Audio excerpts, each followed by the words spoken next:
Apocalipse 20. Eu tinha algumas imagens para mostrar aqui, não vai dar, mas se os irmãos quiserem depois, a gente manda, né? Nos WhatsApp, aí, nos e-mails. É muito interessante. Apocalipse 20 vai falar o seguinte: e então eu vi descer dos céus um anjo, que eu tinha na mão a chave do abismo e uma grande corrente, e ele segurou o dragão, a antiga serpente, que é o diabo, Satanás, e o prendeu por 1000 anos. Vamos começar falando aqui. Como é que está o tempo aí? Só para mim, porque eu não tenho o relógio aqui. Tá, 1 hora, então tá bom, glória a Deus. O apóstolo Paulo, ele escreve algo para a igreja de fundamental importância. Ele fala assim: porque nós não ignoramos os ardis de Satanás. Não sei se os irmãos já leram isso, mas ele fala que ele não ignora os ardis de Satanás, para que o inimigo não tome nessa batalha a dianteira, para que ele não tome vantagens. Como é que nós fazemos para que Satanás não tome vantagem nessa luta, nessa batalha espiritual, essa guerra para ir morar no céu, e Satanás tentando arrumar um barraco para você lá no inferno? Como é que você faz no meio dessa luta toda para poder que o inimigo ele não consiga vantagem nessa batalha? Paulo vai dizer: nós não ignoramos os seus ardis. E quando eu fui para o dicionário, ardil ou ardis, uma pessoa ardilosa, significa o quê? Uma pessoa estrategista. Ardil significa estratégia, significa esquema, significa enganação, artimanha. E Paulo está dizendo que nós estamos lutando contra um adversário que ele usa de artimanhas, ele usa de engano, ele usa de ardil para poder tomar frente na batalha. É uma das armas de Satanás: ardil, engano, artimanha. E o ardil, a artimanha, ela subentende o que, meus irmãos? Que não é algo explícito, é algo que vem nas entrelinhas, é algo que precisa ser observado. É igual aquela prova de faculdade que você lê e você fala assim: nó, que pergunta besta é essa que é a letra A, e vá. E quando você vai olhar o gabarito, era D. Você fala assim: gente, mas não pode ser, não pode ser. Aí quando você vai observar as entrelinhas, tinha lá uma palavra ou outra que mudou o sentido e te jogou para A e era D. Você errou, você perdeu, porque você não observou, direito aquilo que você estava fazendo.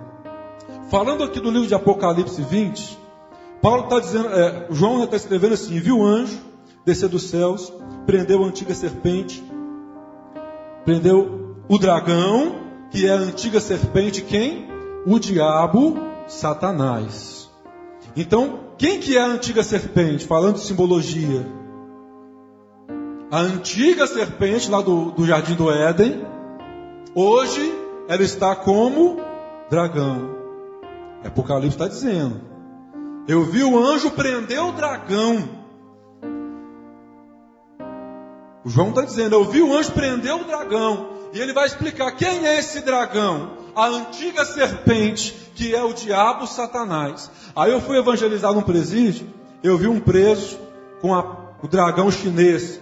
Aí metade dragão, cara de dragão e corpo de serpente. Quem já viu?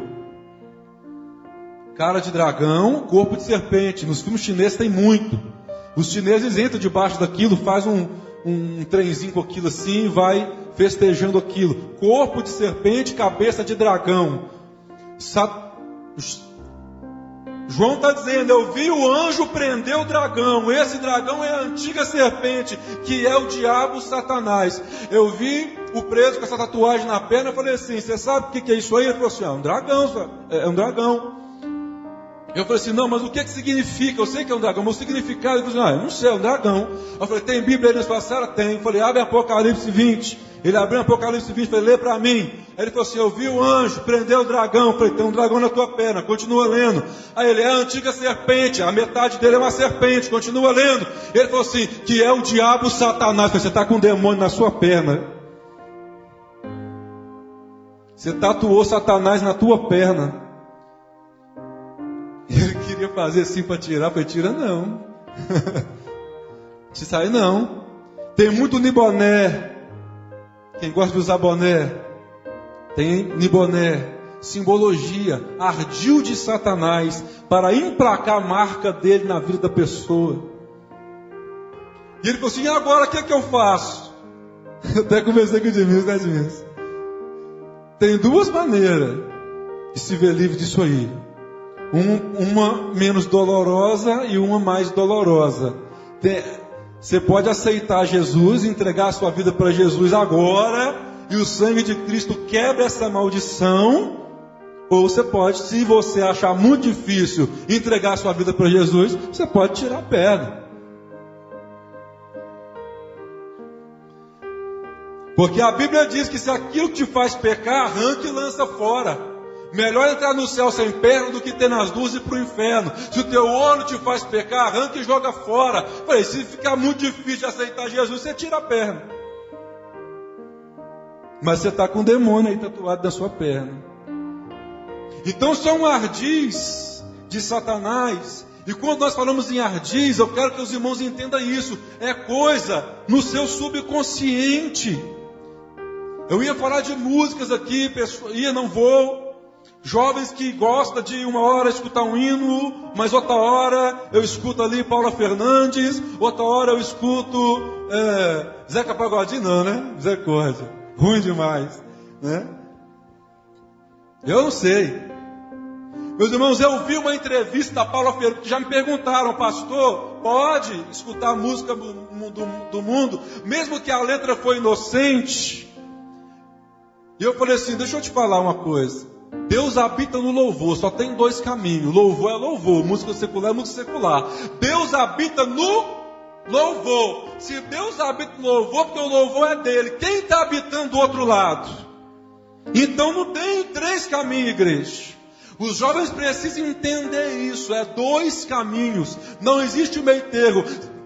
Se Deus habita no louvor, quem é que está habitando do outro lado? Eu vi a Paula Fernandes, ela estava no programa do Amaury Júnior, e ela dando uma entrevista, o Amaury Júnior falou assim, mas que letra bonita, que canção bonita. Ela falou assim, lá na entrevista do Amaury Júnior, vai no YouTube lá que você acha. Ela fala assim, o meu guia, a entidade que eu sigo, se colocou do meu lado e foi me dando a letra, igual o Chico Xavier. Ela foi escrevendo a letra. Depois eu sentei, peguei meu violão e pus a melodia.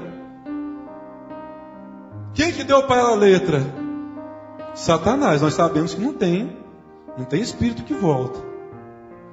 Ela recebeu a letra por psicografia, sentou, pôs a melodia, estourou no Brasil inteiro. Letra inocente, mas inspirada por Satanás. Quem conhece o grupo Novo Som aqui, muito antigo, da minha época, eles gravaram um CD com 10 músicas. Depois eu percebi que tiraram os CDs das lojas, depois colocaram de novo. Quando colocaram de novo, tinha 9. Aí eu falei, que negócio é esse? Grava um CD com 10, depois manda tirar e põe com 9.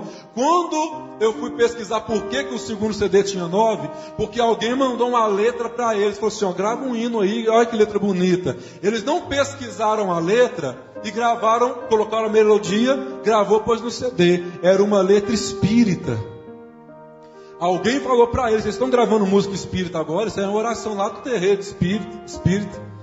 E quando eles viram que era uma letra espírita, mas totalmente inocente, eles mandaram retirar os CDs e mandou colocar de novo sem aquela canção, aí veio com 9. Eles não gravaram nenhuma por cima para voltar com 10 para despistar, né? Mandou com 9 mesmo. Mas foram enganados, caíram numa cilada, porque era algo que oculto, ardil, né? Eu não vou conseguir falar dos outros símbolos, porque Fica difícil de falar sem estar com a imagem. Se o Michael chegar aí, de repente a gente consegue colocar ali, está no meu HD aqui. Mas quem está entendendo até aqui a questão da simbologia? Tem muita simbologia. O Michael entende muito de inglês. Tinha um visitante na igreja um dia com as camisas assim, escritas em inglês. E ele falou assim: o Ederson, está falando daquela camisa daquele rapaz ali que ele quer morrer. É uma coisa assim que ele me falou. A escrita que ele preferia a morte. Só que estava em inglês. Tem muita coisa nesse sentido. Então o Apocalipse está falando aqui, a igreja, do dragão, que é a serpente, que é Satanás. Eu fui fazer uma visita, vamos falar de experiência, porque experiência também conta. Glória a Deus. Eu fui falar de um testemunho de uma irmã curada de câncer, até a mãe das meninas ali estão aqui como testemunha. Foi curada ou não foi? Foi curada de câncer. Mas isso já tem o quê? Bastante tempo. E quando eu vou falar com o Felipe lá em casa, de uma cura que ele está precisando, eu sempre toco nesse testemunho. Aí alguém falou comigo assim: pastor, mas já tem tanto tempo isso? O senhor sempre fala desse assunto. Eu falei assim: mas então como é que nós vamos fazer com a Bíblia? Porque o paralítico que Pedro curou na porta do templo tem mais de 2000 anos. Lázaro ressuscitou tem mais de 2000 anos. Então, se eu não posso falar de um milagre de 5 anos atrás, como é que eu vou fazer com a Bíblia? Não é verdade? Então, vamos falar de testemunho. Independente se aconteceu ontem, se aconteceu 10 anos atrás, se foi Deus que fez, é válido. Glória a Deus. Eu estava visitando uma casa, eu, minha esposa, minha equipe lá de visitas, e quando a mulher manifestou. Quem já viu alguém manifestado aqui? Jovem, você já viu o diabo gritar e falar assim: eu te odeio, some daqui. Você já viu? É feio, né? É feio. Feio.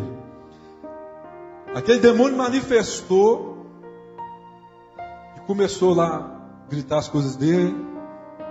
A gente falou: você vai calar e você vai sair.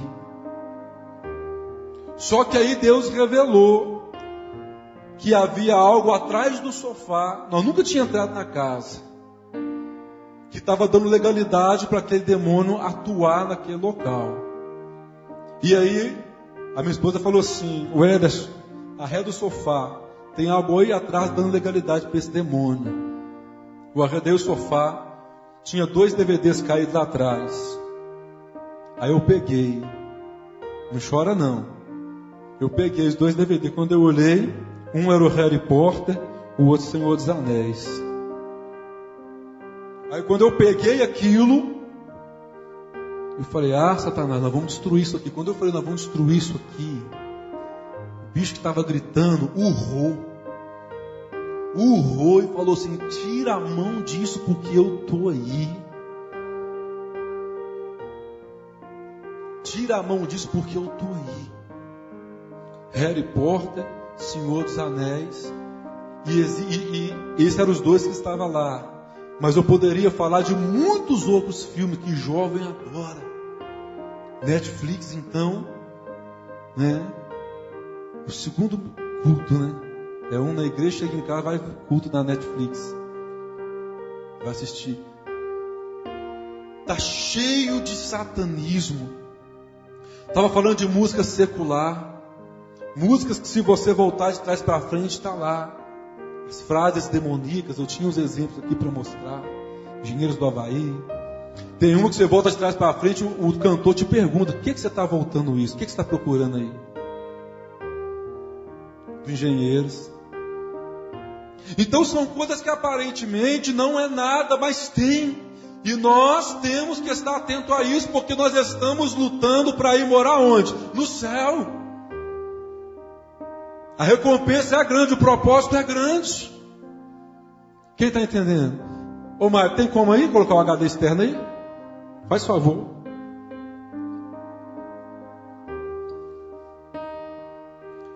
Como eu disse, eu deletei. Então o que estava na minha mente eu consegui voltar, escrever de novo.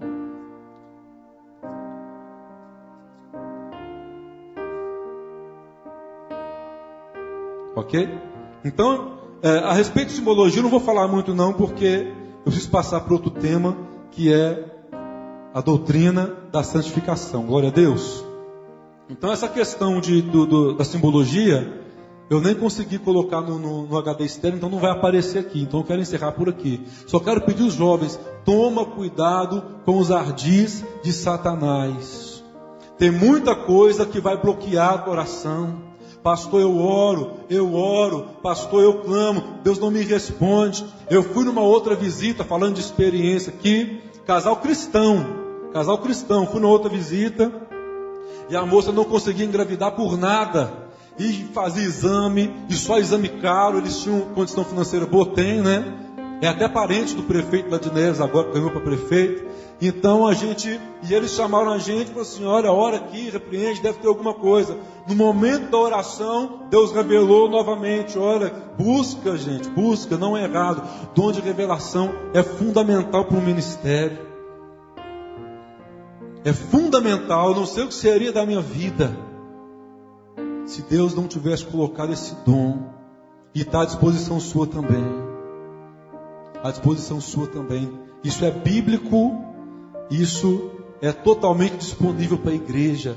Deus revelou. Tem um objeto dentro da casa deles que está atrapalhando as orações, impedindo as orações. E eles reviram, não acha. Aí o cidadão, o marido lá, veio com uma correntinha que ele tinha ganhado de presente no casamento, e tinha a santinha lá, parecida, não sei, lá desde lá. Ele ganhou e guardou. Na hora que ele mostra, o Espírito Santo de Deus falou assim: é isso aí.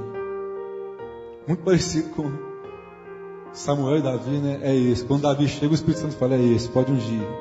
O Espírito Santo fala, irmãos. O Espírito Santo de Deus fala. E quando ele mostrou a correntinha, o Espírito Santo de Deus falou assim: é isso aí, manda destruir. E aí nós falamos com ele: olha, aí você vai escolher isso aí, não sei se é de ouro, se é de prata, se é de bronze. Vocês preferem o filho, ou vocês preferem isso aí? Se for valoroso demais, fica com isso aí, fica sem o filho. Não, pastor, vamos jogar fora. Destruíram lá. Passou um mês e pouco, chamaram, ligaram para a gente, falou assim: ó, pastor, não sei quanto prazo de tempo, eles já estavam fazendo muitos exames caros. Passou pouco tempo depois, ligou para a gente: vem aqui almoçar com a gente, tal. Quando a gente foi lá, o testezinho de gravidez deu positivo. Deus respondeu às orações.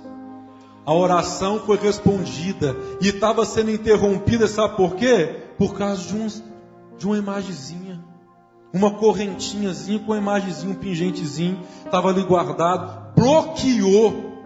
Meu irmão, não tem coisa pior do que você ser bloqueado no WhatsApp, né? Bloqueado. Você vai receber, você está contando os dias para receber o pagamento. Quando você põe o cartão está bloqueado, a senha bloqueada. Esse negócio de bloqueio não presta, nunca prestou. Se tratando de oração, então, você precisa ser respondido por Deus, mas está tudo bloqueado. A Bíblia chama de céu de bronze, não passa nada. Mas tem uma forma de tirar esse bloqueio. Os ouvidos do Senhor não estão obstruídos para que não possa ouvir, nem a mão do Senhor encolhida para que não possa abençoar. Mas são os nossos pecados que fazem separação entre nós e o nosso Deus, impedindo que Ele nos ouça. Quando o pecado sai, quando as coisas do inimigo saem, o reino de Deus entra e as portas se abrem. Glória a Deus. Glória a Deus. Ô Marco, está pronto aí? Está quase? Tá bom. Então vamos passar aqui para a doutrina da santificação. Glória a Deus. Eu quero começar essa segunda parte. Tem uma frase que eu escutei, onde um filósofo, ele fala assim: nenhum ganho nessa vida compensa a perca dos céus, e nenhuma perda neste mundo substitui o que nós vamos ganhar na glória. Sabe, então isso falou muito forte comigo.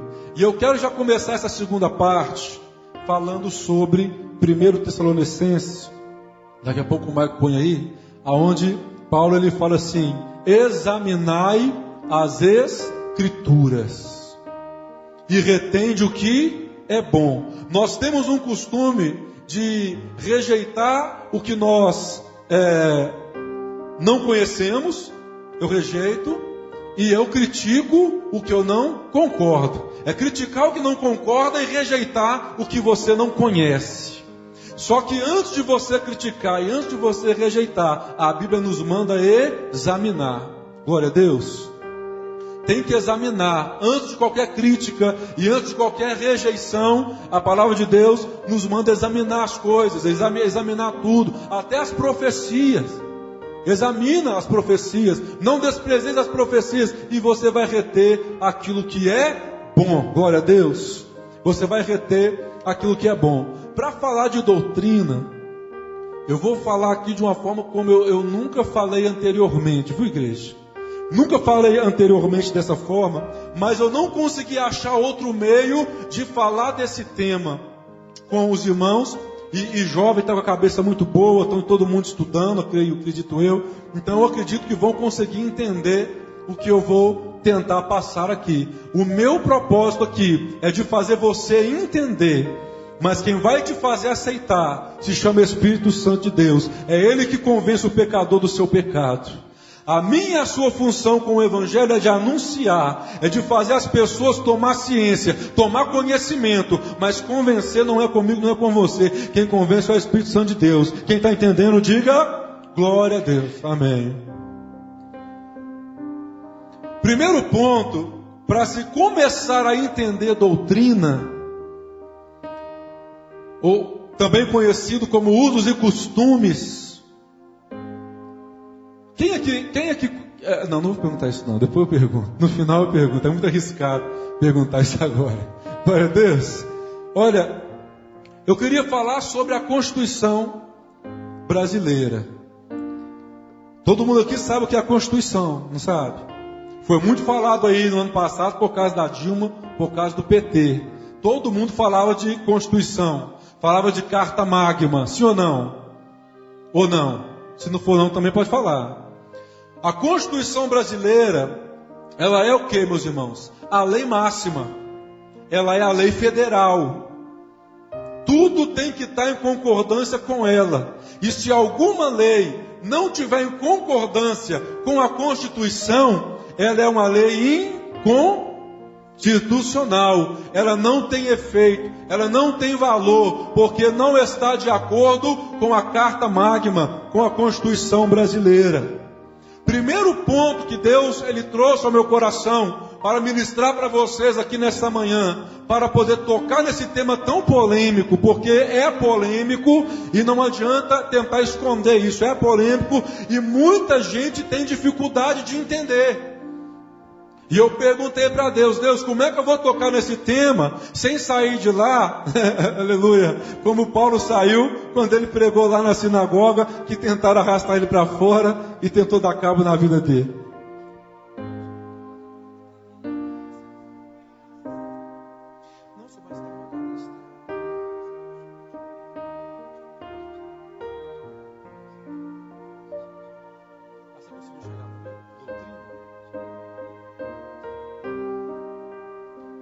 Tá bom, glória a Deus. Tá, gente, não vai ter slide, viu? Glória a Deus. Mas tá bom, nós vamos ir meditando aqui. Glória a Deus. Então, meus irmãos, olha para mim aqui, vamos dar sequência aqui, para a gente não perder o raciocínio, porque isso aqui é importante.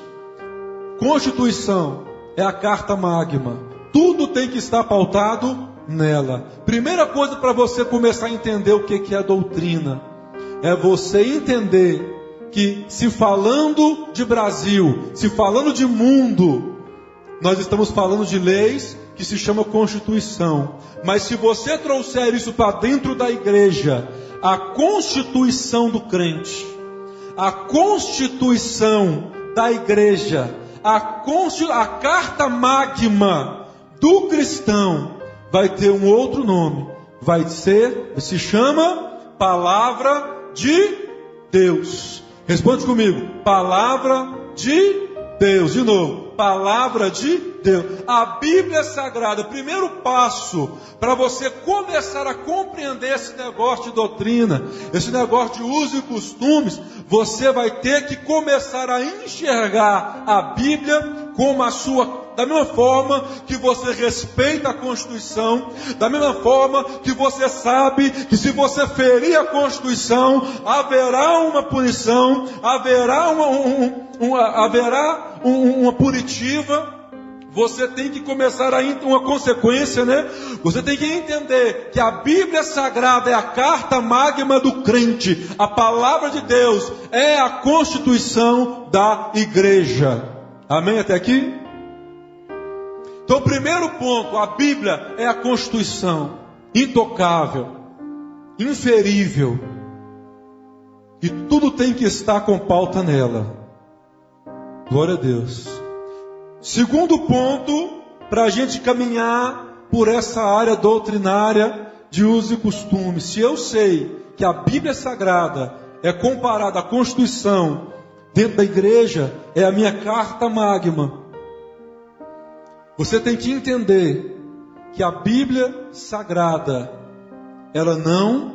Vou falar algo aqui que vai surpreender alguns, ou talvez todos, mas eu vou na Bíblia e vou explicar para você. A Bíblia, ela não responde, escute bem, todas as perguntas da forma com que você queria que fosse.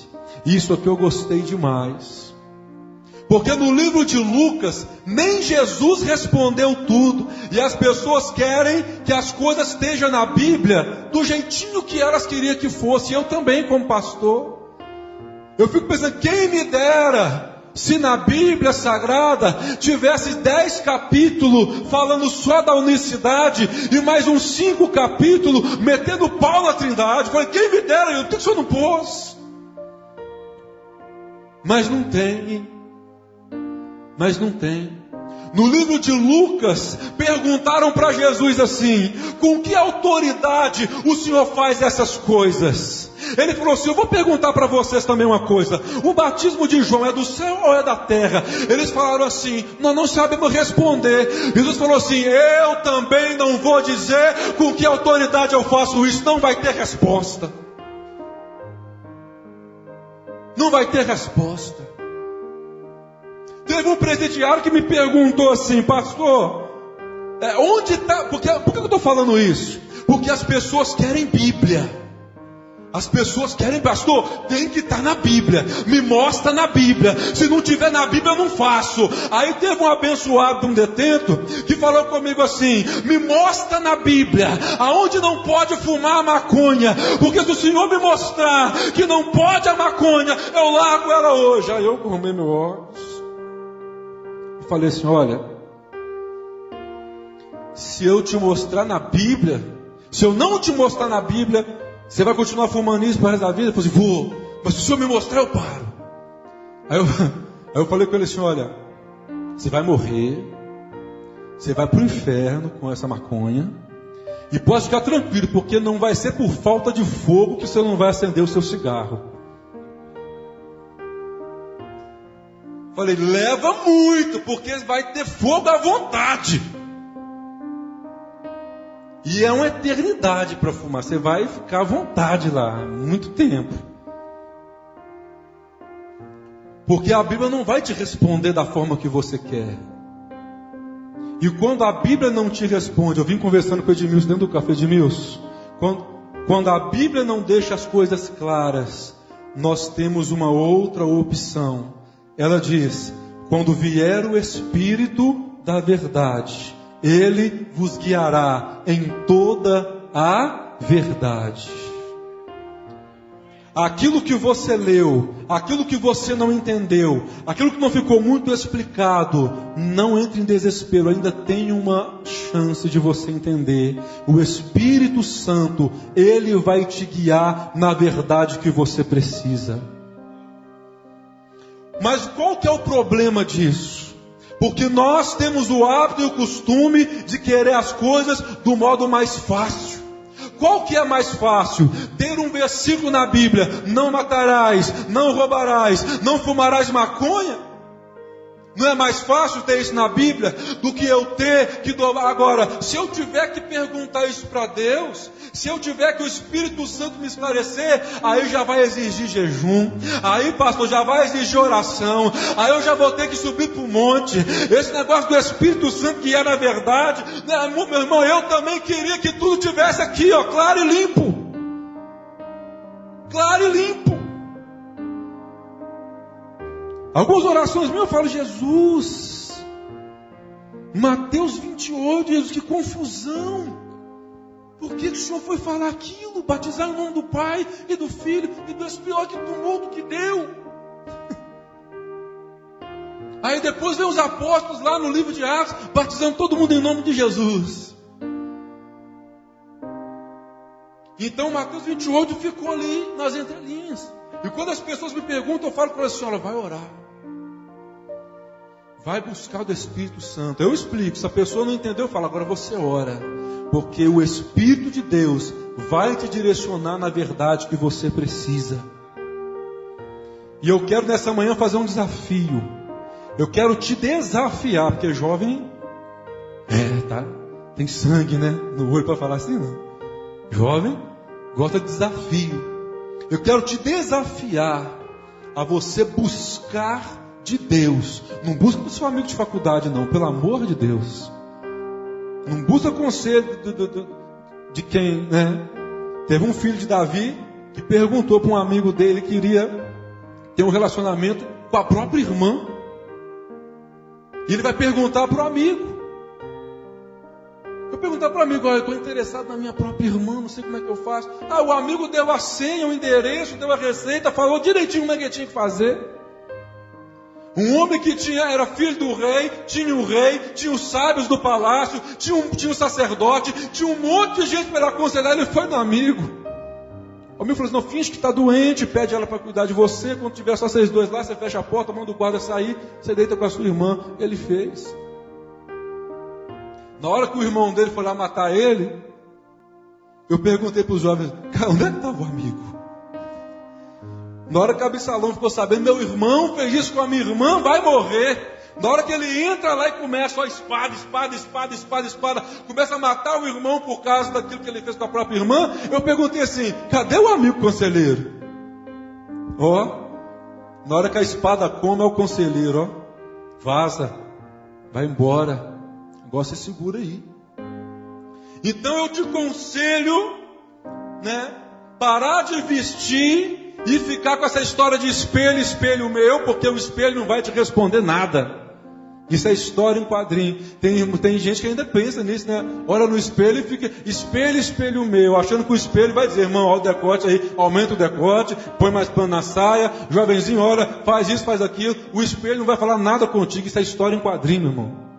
Eu te desafio nessa manhã, se tiver alguma dúvida no teu coração a respeito da doutrina, a respeito aos usos e costumes, começa a perguntar isso para Deus: Senhor, eu quero viver segundo a tua vontade. Senhor, eu não quero te desagradar. Isso que eu estou fazendo, essa postura que eu estou tomando, essa atitude que eu estou tendo, está em conformidade com a tua vontade? Está ferindo a minha santidade? Se tiver, o Senhor me mostra. E se o Senhor me mostrar aquilo que o Senhor disser, eu vou cumprir fielmente. Tem fé para fazer isso com Deus?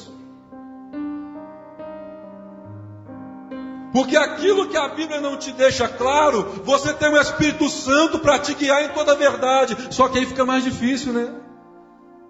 Era melhor se estivesse aqui, né? E continuando nesse primeiro ponto, eu quero passar para o segundo ponto, mas continuando para encerrar esse primeiro ponto da Carta Magna, nem a Constituição responde tudo. É por isso que existem as leis estaduais e as leis municipais. Aquilo que não ficou muito claro na Constituição, e o Estado precisa se organizar melhor, ele então implementa uma lei estadual para trazer organização, para a coisa não desandar. Então, quando a Constituição não deixa claro, o Estado implanta uma lei estadual. E se o município achou que ainda não está muito legal, que a sociedade está um pouco desorganizada, ele pode colocar uma lei municipal, desde que não fira, desde que não entre em confronto com a Carta Magna, que é a Constituição. E muitas pessoas falam isso comigo, pastor, mas isso não está na Bíblia. E eu falo, mas não existe a lei estadual, não existe a lei municipal, que vem para regulamentar, são leis normativas, vem para trazer norma, vem para dar limite, vem para estabelecer parâmetros. Eles não colocam lei estadual, lei municipal, ainda que você não encontre elas na Constituição, elas existem e têm que ser respeitadas. Desrespeite uma lei municipal só porque você não leu ela na Constituição para você ver. Tem que ser respeitada, porque é uma lei legítima. Quando você vem para dentro da igreja, tem um outro nome: doutrina dos usos e dos costumes. São normativas, são normas que os dirigentes estabelecem para trazer ordem. São normas que, ainda que não estejam claras na Bíblia, são necessárias para colocar uniforme, para uniformizar, para estabelecer parâmetros, para que a igreja possa sobreviver. Está dando para entender isso aqui? Até aqui? Essa confusão? Glória a Deus. Está confuso não, né? Então, quando você começa a olhar para a Bíblia, é minha carta magna, você vai começar a entender que muitas coisas que é colocado dentro da igreja como normativas são necessários, não indo contra a palavra, não ferindo a carta magna, é legítimo e tem que ser respeitado, igreja.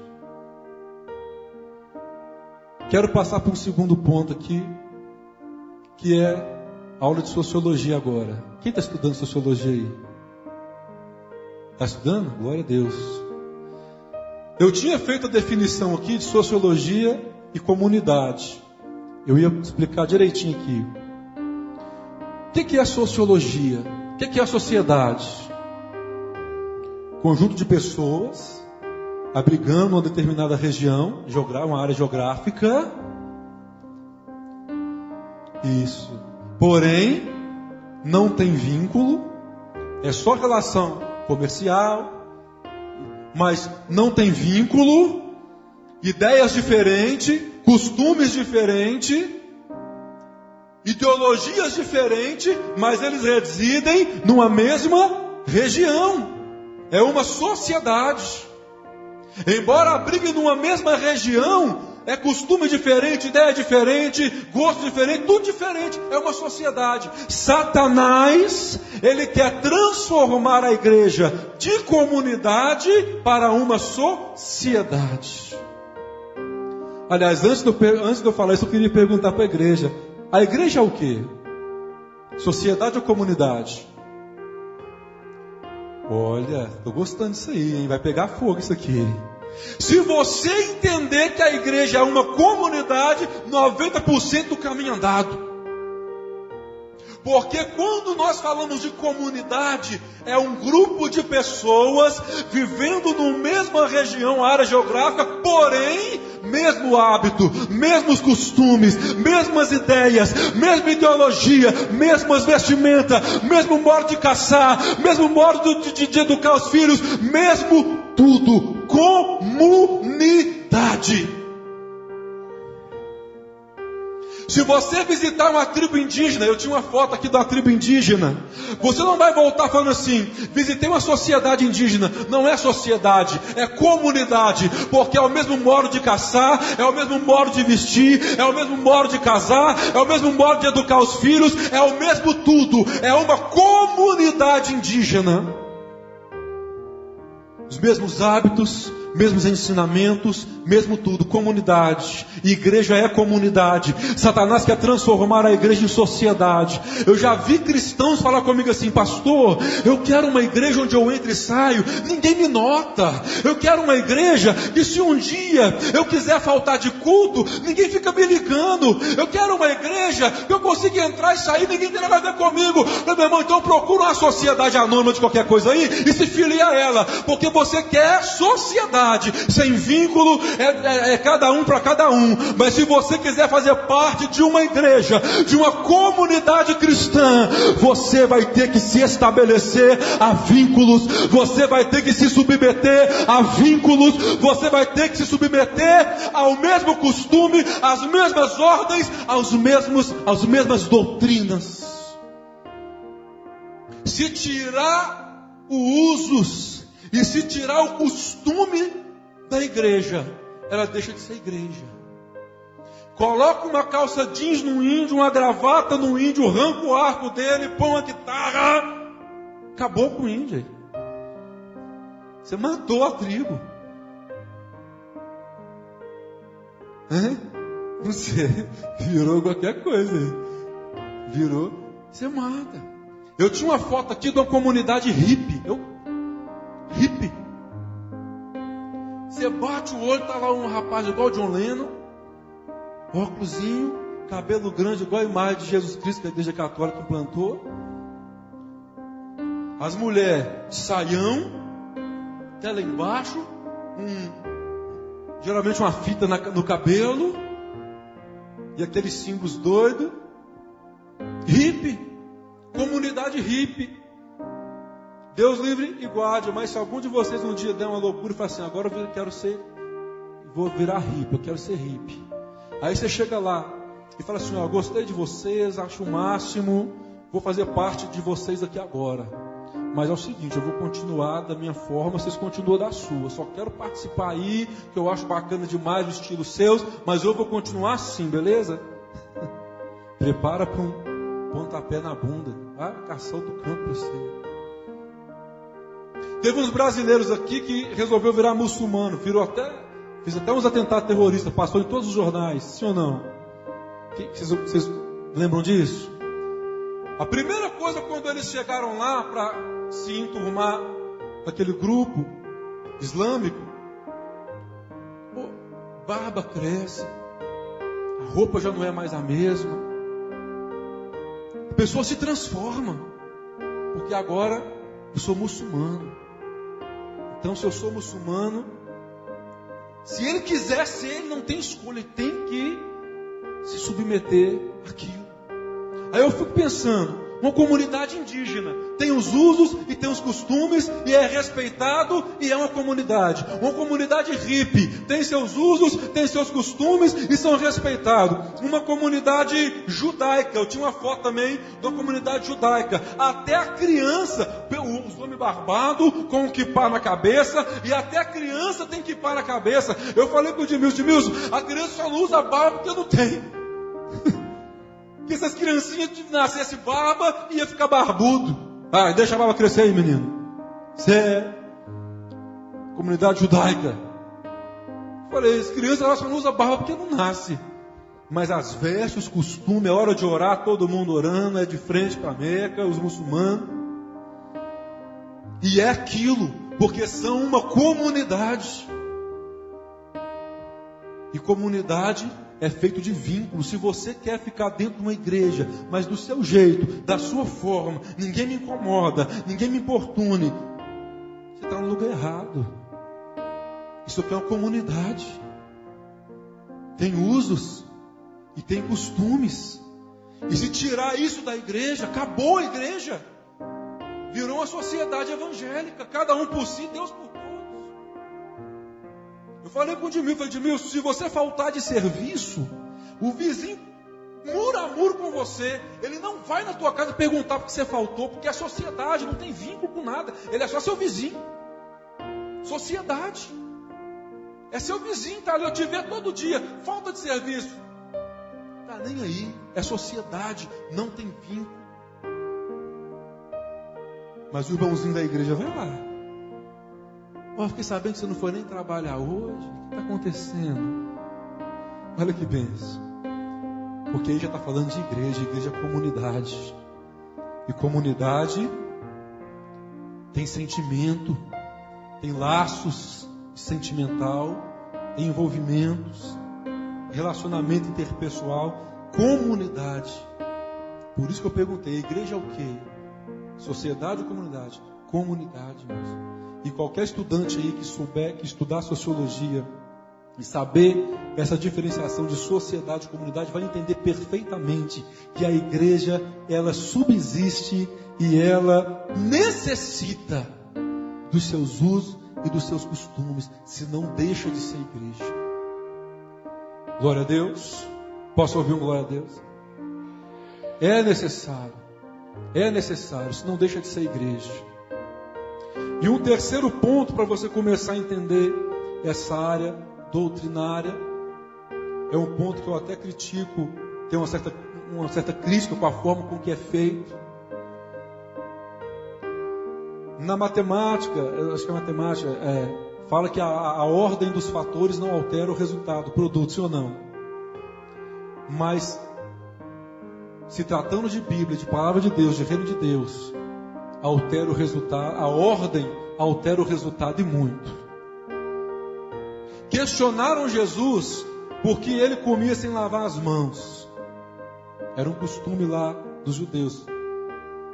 E ele pegou e falou assim: fariseus hipócritas, lava primeiro o interior do copo, lava primeiro o interior do prato, e o exterior vai ficar limpo.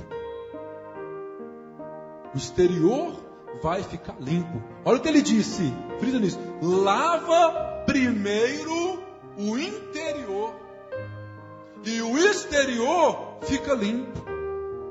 Um dos maiores erros que eu vejo é quando uma pessoa vem do mundo cheio de uso e costume de lá, e quando ele entra na igreja, a pessoa já quer, se é mulher, já tacar uma saia, já arrancar o brinco, e já faz aquele tanto de coisa, e larga a pessoa. Agora fica aí que você vai virar crente, você vai ser transformado em crente. Vai cozinhando aí, igual borboleta no casulo, uma hora você sai voando. E não é assim que acontece.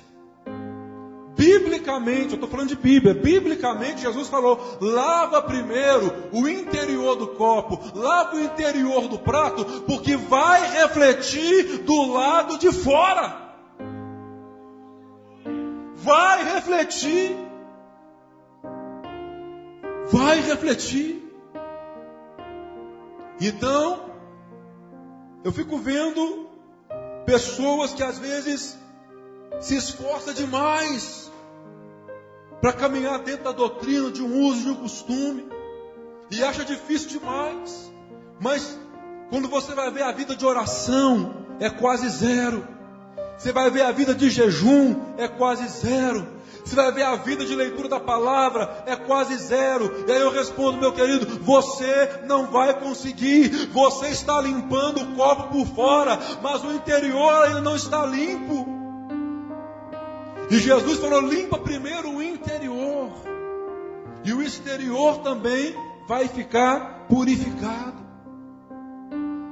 O ideal, meu irmão, é quando uma pessoa recebe Jesus, é encher essa pessoa do Espírito Santo, da palavra de Deus, de estudo bíblico, da Bíblia Sagrada, de oração, de jejum, de consagração. O Espírito de Deus vos guiará em toda a verdade. Você vai ter muito menos trabalho com essa ovelha, com esse irmão.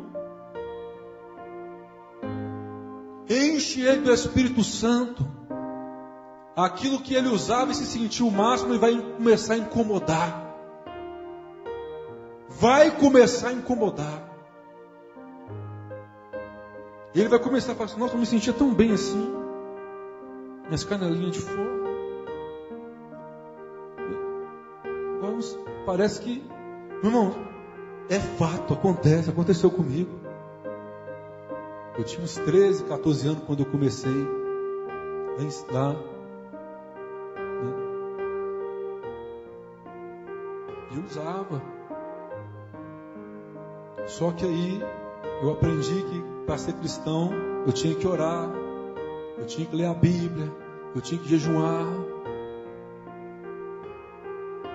E aquilo começou a me constranger. Depois de um tempo. Assim, mas antes que era tão normal para mim, mas hoje não é mais. Porque o interior do copo começou a ser purificado.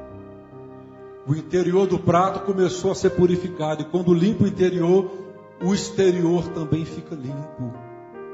Então, o terceiro ponto para se entender doutrina, para se começar a falar em uso e costume. Primeiro, ver a Bíblia como carta magna.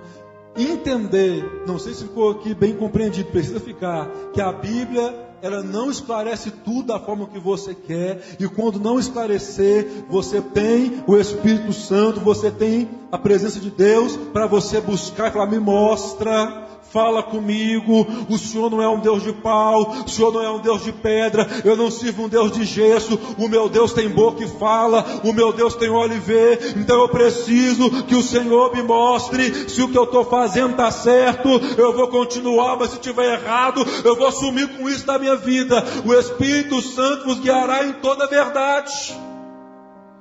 É mais complicado, mas ele guia.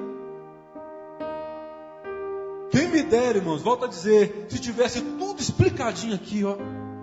Pastor, me dá a resposta disso, está aqui, ó. Capítulo 4, versículo tal, está aqui. Pastor, me dá a resposta daquilo, está aqui, está aqui, está aqui. Por que tem essa confusão hoje na cabeça de muita gente, né, de trindade, de unicidade? Porque tem coisas na Bíblia que falam do Pai, do Filho e do Espírito Santo. E eu queria que estivesse falando, Senhor, pelo amor de Deus, a gente passa longe disso. Mas não tem esse versículo. Vamos ter que ensinar, mas vamos ter que orar. Quem está entendendo? E um ponto muito importante para mim encerrar aqui, tinha mais coisas aqui enquanto se tivesse o slide, mas não tem, então a minha cabeça deu até, meu HD funcionou até aqui. A questão dos escândalos. Quero encerrar com a questão dos escândalos. Qual que é pior? Negar Jesus ou escandalizar? Escandalizar? Quem acha que é escandalizar? Quem acha que é negar? Negar, escandalizar e negar. Os dois é ruim, né? Os dois é ruim. O que acontece? Para a gente encerrar aqui. Eu ouço falar muito de que Pedro negou Jesus. E as pessoas morrem de medo de negar Jesus. Porque Pedro negou, ficou muito taxado, né? Pedro ficou com essa mancha. Negou Jesus 3 vezes, não esperou o galo cantar nenhuma. Negou 3. Custou, mas quando vai também, né? O crente é assim, né? Misericórdia, né? Vigia, jovem. Então, e essa questão de Pedro ter negado, já teve pessoas que me falou comigo assim, pastor, no batismo no nome de Jesus, mas você vai confiar em Pedro? Pedro batizou mais de 3 mil homens no nome de Jesus, mas é o mesmo que negou também. E eu falei, mas olha o contexto de quando ele negou. E agora olha o contexto derramou o Espírito Santo lá, que tinha fogo em cima da cabeça, e todo mundo falando em língua, e o homem exalando o poder de Deus e unção pelos poros. E foi nesse contexto que ele batizou, meu querido. O contexto era outro. O homem estava cheio da unção, cheio do Espírito Santo. Vai negar? Cheio da unção, cheio do poder de Deus? Não. Ali ele estava totalmente impulsionado por Deus, direcionado por Deus. Mas ele negou. E eu vejo pessoas morrendo de medo. Olha, está chegando o final dos tempos, está chegando a perseguição. Se chegar uma arma na tua cabeça, não nega não. Não pode negar. Mas escandaliza todo dia. Mas escandaliza 24 horas, acorda escandalizando e vai dormir escandalizando. Mas eu não posso negar, eu não posso negar. Se chegar uma arma na minha cabeça e perguntar se é crente, eu morro falando que sou. Não pode negar, senão vai para o inferno. Mas escandalizar pode. Porque eu não vejo na Bíblia um versículo falando assim: ai daquele que negar, melhor que amarre uma pedra no seu pescoço e lance ele no fundo do mar. Não tem esse versículo falando de negar, mas tem esse versículo falando de escandalizar. Ai daquele que escandalizar um desses pequeninos. É melhor que uma pedra seja amarrada no seu pescoço, lance esse infeliz no fundo do mar, para que ele pare de escandalizar. Então esse mesmo medo que você tem de negar, começa a pensar assim também na hora de que você vê que está escandalizando. Isso é tão grave, que tem um texto que fala assim: se o teu olho te faz pecar, arranca. E eu já ouvi um pastor pregando, não é daqui não, viu, irmãos, para não ficar chato. E ele falou assim: não é arrancar o olho não, viu, igreja? É arrancar assim, ó. Se o olho te faz pecar, arranca ele daqui e põe para lá. Se a tua mão te faz pecar, arranca ela daqui e põe para cá. Eu falei: não.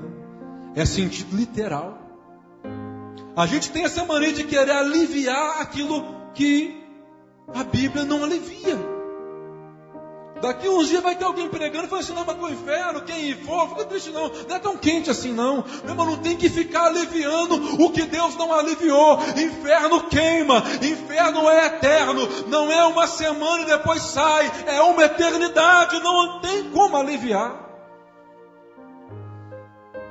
E a Bíblia diz que se tem alguma coisa que te faz pecar, é para arrancar. Jesus deixou claro: é melhor entrar cego. E eu nunca vi alguém ficar cego porque parou de olhar para cá e começou a olhar para lá. É melhor entrar no céu cego, sem um olho, do que tendo os dois e contudo no inferno. Jesus estava dizendo assim: olha, o assunto é sério, o assunto é grave, vocês têm que meditar. Se a mão te faz pecar, arranca daqui e põe para cá. É melhor entrar com uma mão no céu. Alguém já perdeu a mão porque tirou de um lugar e pôs no outro? Jesus falou: é melhor entrar no céu com uma mão do que tendo ambas e contudo para o inferno. E eu gosto dessa palavra porque eu estendo ela. Eu falo da amizade também. Eu falo: se tem amizade te fazendo pecar, arranca isso da sua vida. Melhor você entrar no céu sozinho do que tendo um monte de seguidor e todo mundo queimar no inferno. Que tem de gente fazendo coisa errada por causa de companhia, por causa de amizades. Meus irmãos, tem um amigo meu, o homem é jovem, o Josiel, eu falo muito dele, menino ungido. Ele vai na minha casa, ele incendeia aquele lugar. Não tem como você ficar perto de certas pessoas e não sentir o poder de Deus. E eu falo com os olhos: fica perto de quem está cheio do Espírito Santo. Fica perto de quem gosta de ler a Bíblia, de quem gosta de orar, de jovem que gosta das coisas de Deus, que tem fome daquilo. Na escola, na faculdade, procura essas pessoas, vai ter. Você vai encontrar. Porque senão você vai comer. A Bíblia diz que as más conversações corrompe os bons costumes. Chega uma hora que mina tudo. Mina tudo. E o Senhor falou: olha, se alguma coisa te faz pecar, arranca, porque é escândalo. E eu fico vendo pessoas lá no meu trabalho mesmo. No meu trabalho escandaliza demais. Escandaliza demais. Mas tem medo, morre de medo de negar. Não se negar é que vai para o inferno. Mas o escândalo e doutrina, uso e costume tem tudo a ver com não escandalizar. Porque é muito subjetivo, irmãos. Vai ter pessoa que vai te olhar e vai falar assim: não, rapaz, você está bonito, você está maravilhoso. Vai ter jovem que vai chegar para você e falar assim: nossa, você está bonita, te deixou maravilhosa. Mas vai ter pessoa que vai olhar para você e falar assim: eu nunca piso na igreja desse jovem e dessa jovem, porque olha lá como é que ela faz. Então, de repente, uma mesma roupa que você arranca elogios e arranca suspiro, é a mesma roupa que alguém está olhando e está dizendo assim: eu nunca piso lá. Quem está entendendo? Então eu estou tocando um assunto polêmico, complicado, pedir Deus de direção, pedir Deus de discernimento. Falei: Senhor, eu vou falar de Constituição, vou. Eu vou falar de sociedade, comunidade, vou. E dá sabedoria desse jovem de entender. Eles são inteligentes, está todo mundo estudando. Eu sei que eles vão conseguir entender o que eu estou querendo passar, o que o Senhor está falando com eles. Ficou entendido? Eu não vim aqui com a vara de medir, com a régua, para medir o cabelo de ninguém, para medir a saia de ninguém. Isso não é papel meu, não é papel de pastor. Sabe o que Paulo escreveu? Se eu estiver errado, me corrija, para Timóteo. Ele falou assim: seja o modelo, seja o padrão dos fiéis. E modelo é para ser visto e copiado. Modelo não é para sair. Eu posso falar, eu tenho que exortar, mas eu tenho que ser o exemplo. Você tem que ser o exemplo. É Timóteo. E ele fala: ninguém despreza a tua mocidade. Ninguém despreza a tua mocidade. Ninguém vai te desprezar, Timóteo, quando você abrir tua boca para falar. Se você for o modelo dos fiéis no trato, se você for o modelo dos fiéis na santidade, se você for o modelo dos fiéis no amor, ninguém vai desprezar a tua fala, os teus conselhos, porque você é jovem. Você vai ter moral, a tua palavra vai ter valor. Vão te dar valor, porque vão ver você como uma referência, um modelo. Então você tem que ser modelo e não a cópia. Quem está entendendo? Deus te chamou para ser o modelo da vitrine, não a cópia. Então seja o modelo dos fiéis, seja o padrão, meus irmãos. E se encontrar dificuldade, eu te convido novamente a orar. Aí você vai para o jejum, aí você vai para a oração, e Deus vai te esclarecer, Deus vai te fortalecer. Glória a Deus. Eu quero encerrar por aqui, eu quero te convidar a ficar de pé, né? Em nome do Senhor Jesus. É o que tinha para ser falado. Vamos orar pedindo ao Senhor. E vou dizer que muitas igrejas, infelizmente, muitas igrejas já não podem mais ser chamadas de comunidade. Infelizmente. Muitas igrejas já se tornaram sociedades. Sociedades. Cada um com o seu costume, cada um com a sua ideologia, cada um para cada um, e Deus para todos, e vínculo com ninguém, comunhão com ninguém. Isso não é igreja de Cristo, não. Então vamos orar para que o nosso ministério, que a igreja evangélica da unicidade, ela continue sendo uma comunidade cristã, sim ou não? Que a Bíblia Sagrada continue sendo a nossa carta magna, a nossa maior autoridade. É a palavra de Deus. Mas sempre entendendo isso, nem Jesus respondeu tudo da forma com que as pessoas queriam. Nem ele, teve hora que nem ele respondia. Na crucificação eu acho interessante porque ficam perguntando um monte de coisa. E a Bíblia diz: como um cordeiro mudo, ele não abriu a boca. Ele falou assim: não vou responder, não tem resposta para isso. Não vou responder. E não respondeu. Como um cordeiro mudo, ele não abriu sua boca. Nem tudo a Bíblia vai dizer da forma que você quer, mas o Espírito Santo, ele vai te direcionar a verdade. Fecha os olhos, jovens, todos. Maravilhoso Deus, o Senhor é bom. O Senhor é bom, o Senhor é bom, a sua misericórdia dura para sempre. Nós acabamos, Senhor, de tocar num assunto, meu Deus, importante. É importante, Senhor, talvez eles nunca tinham ouvido falar desse assunto dessa forma. Nem eu tinha pregado dessa forma. Mas foi, Senhor, a forma que o Senhor me deu para trazer aqui essa manhã. E que essa palavra seja esclarecida em cada coração, Senhor. Que não caia à beira do caminho. Que não caia entre espinhos. Que não caia, meu Deus, em terreno rochoso.